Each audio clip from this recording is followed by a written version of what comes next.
මං කඩුවෙල ඉඳලා ආවේ. කඩුවේ ඉඳලා. අවුරුදු 2-3 වෙලේ ඉඳලා සාමාන්‍යයෙන් බත් කන්න බෑ. වතුර ඕන අනිවාර්යයෙන්ම. කෑම කද්දී වතුර බොන්න ඕනේ. බොන්න ඕන. ඔව්. ඒක දැන් මම පළවෙනි වතාවට තමයි මේ දේවස්ථානට ආවේ ගිය සතියේදා.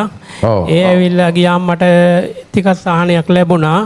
දැන් ගිහින් ආවිල්ලා ගෙදර ගියාට පස්සේ යම් සහනයක් දැනුණා. දැන් මොකද්ද දැනෙන්නේ? දැන් මොකද්ද විසාද උඩට ආවේ? බය මේ උපරතියක් කිරේනවා වගේ ටිකක් තව තිබ්බා. ඒකෙන්ද ආවේ. දැන් අද දැන් බනිස්කිරියක් ගෙනල්ලා දුන්නා. දැන් අද වතුර නැතුව තමයි මං බනිස්කිරිය කෑවේ. දැන් සුවයි ඒ කියන්නේ. ඒ කියන්නේ අවුරුදු කීයද? අවුරුදු 2-3ක් වගේ තිබ්බේ. අවුරුදු 2-3ක් තිස්සේ ඉඳලා නේද? අවුරුදු 2-3ක් කෑම කද්දී වතුර බොන්න අවශ්‍ය නැත්නම් හිර වෙනවා. කෑම කන්න අමාරුයි.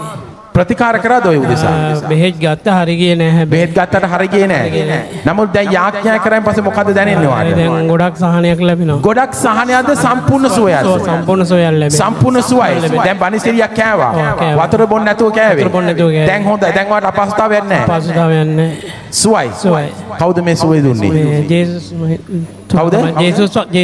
ජේසුස් වහන්සේ. කොච්චර වෙලාවක් ගියාද? විනාඩි 2ක් විතර වගේ. කීයක් වේදන් වුණාද මෙතන? 7-5ක් නැහැ. දෙවියන් වහන්සේ.